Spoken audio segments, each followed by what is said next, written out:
Selamat malam saudara, kasus positif corona di tanah air terus bertambah. Akibatnya sejumlah rumah sakit di daerah mulai kewalahan menerima pasien COVID-19.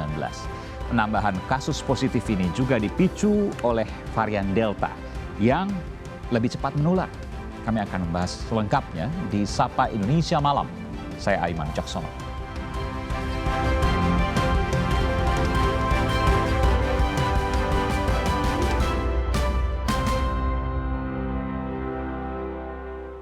Saudara, kasus harian COVID-19 menembus angka 20.574.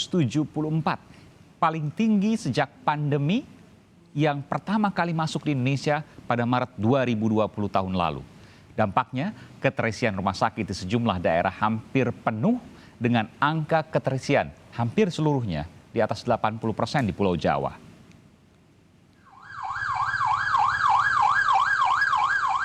Kasus harian COVID-19 nasional hari ini menembus angka 20.574, tertinggi sejak kasus pertama diumumkan pemerintah awal Maret tahun 2020.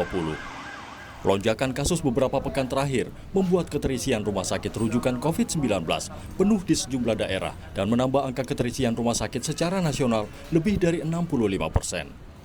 Di kota Bekasi, Jawa Barat, banyak pasien terpaksa dirawat seadanya atau menunggu penanganan di selasar rumah sakit akibat membludaknya jumlah pasien.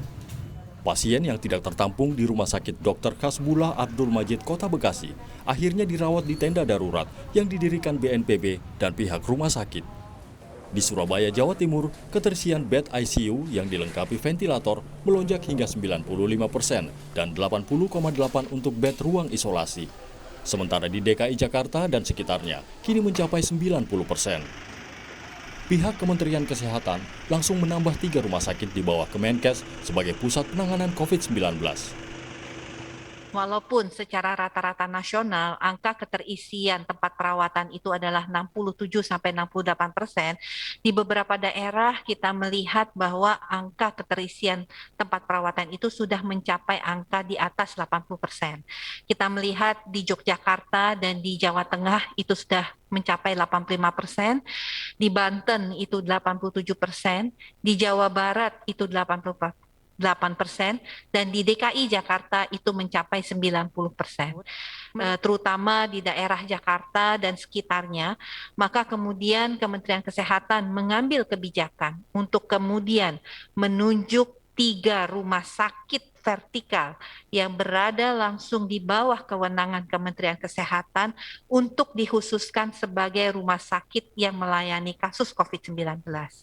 Adapun ketiga rumah sakit ini adalah Rumah Sakit Umum Pusat Fatmawati, Rumah Sakit Umum Pusat Persahabatan, dan Rumah Sakit Penyakit Infeksi Profesor Dr. Sulianti Saroso. Krisis penanganan COVID-19 lain sempat dilaporkan dari Yogyakarta. Beberapa rumah sakit pagi ini melaporkan minimnya stok oksigen yang vital bagi pasien dengan gejala sedang dan berat. Krisis oksigen ini dilaporkan Ketua Satgas COVID-19 Ikatan Dokter Indonesia Zubairi Jurban. Nah, dan masih cenderung untuk naik. Karena itu yang paling penting memang sekarang ini monitor evaluasi.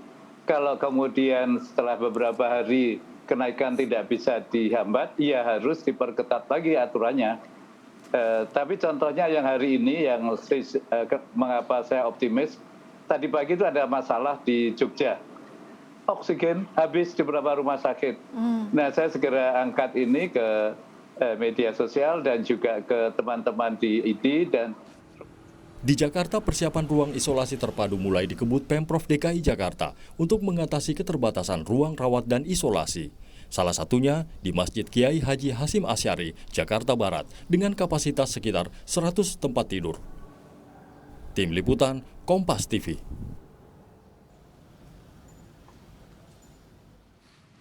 Saudara, peningkatan kasus corona di Bekasi juga semakin memprihatinkan. Bagaimana kondisi terkini di Bekasi? Kita tanyakan kepada jurnalis Kompas TV, Alexander Blegur, di Bekasi, Jawa Barat. Informasi paling akhir soal BOR, Bed Occupancy Rate atau keterisian rumah sakit di Bekasi. Alex. Baik, Iman dan saudara, memang saat ini jumlah bor ini telah membludak seperti itu khususnya di wilayah Kota Bekasi. Bukan hanya di RSUD Kota Bekasi maupun rumah sakit swasta di wilayah Kota Bekasi, memang saat ini kasus COVID melonjak hingga berdampak kepada keterisian ruang perawatan atau tempat tidur. Nah, saat ini saya sedang berada di Rumah Sakit Dr. Casbullah Abdul Majid, Kota Bekasi. Saat ini memang lonjakan di Rumah Sakit RSUD Kota Bekasi ini memang begitu tinggi hingga akhirnya pihak RSUD mendirikan tenda darurat. Dari tenda darurat ini ada 3 tenda darurat, di mana dua tenda darurat ini untuk merawat pasien yang masuk dan 1 tenda untuk menerima dari pasien-pasien yang masuk. Jadi satu tenda ini merawat menerima dari pasien.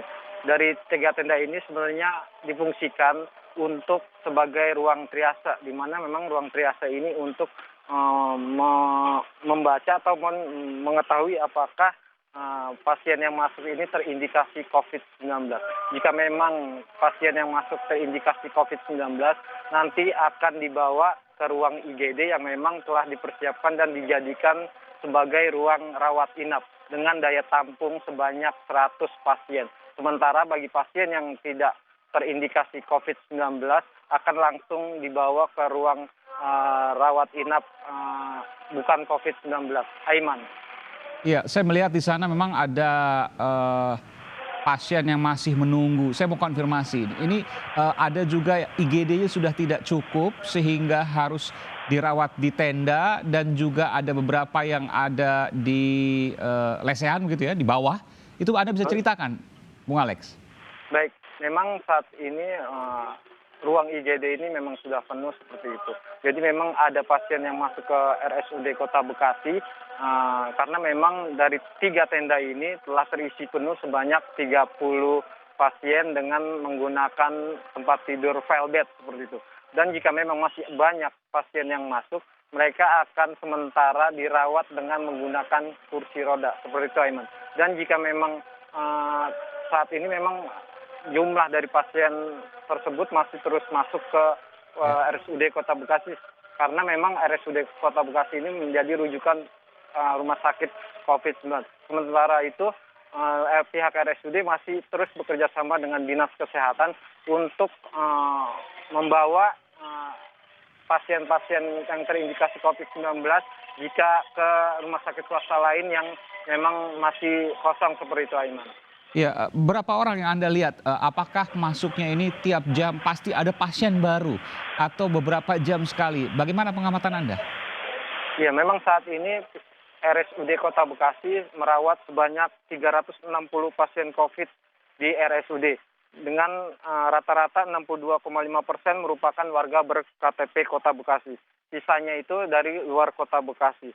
RSUD juga saat ini masih terus berkoordinasi untuk karena memang keterisian di RSUD ini sudah membludak seperti itu, Aiman, dan saat ini masih terus berkoordinasi dengan rumah sakit swasta di Kota Bekasi yang menjadi rujukan perawatan COVID-19 agar jika memang daya tampung di RSUD Kota Bekasi sudah tidak sanggup atau bisa menerima dari pasien COVID-19 akan dilarikan ke rumah sakit swasta yang masih kosong seperti itu, Aiman. Iya, Alex, saya ingin mengetahui bagaimana soal protokol kesehatan secara umum masyarakat di Bekasi. Ya, baik, saat ini memang Satuan Gugus Tugas Kota Bekasi yang diketuai oleh Wali Kota Bekasi, Bapak Rahmat Effendi, saat ini masih terus gencar melakukan war-waras atau pemberitahuan kepada masyarakat khususnya wilayah Kota Bekasi agar tetap melaksanakan 5M seperti itu, terutama dengan memakai masker, menjaga jarak, mencuci tangan, dan menghindari kerumunan.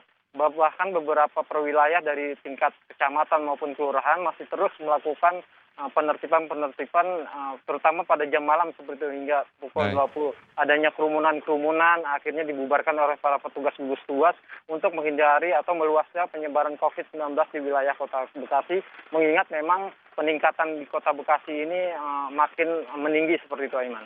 Baik, saya tambah sedikit, 5M sekarang setelah ditambah 1M lagi jadi 6M. 1M terakhir adalah tidak makan bersama-sama, ya. Terima kasih Bung Alexander Blegur yang melaporkan langsung dari Bekasi, Jawa Barat. Semoga kita tetap bisa menjaga ketat protokol kesehatan, termasuk yang terakhir tadi tidak makan bersama-sama karena ini yang banyak menyebabkan penularan COVID-19 tanpa kita sadari dan sudah banyak bukti-buktinya.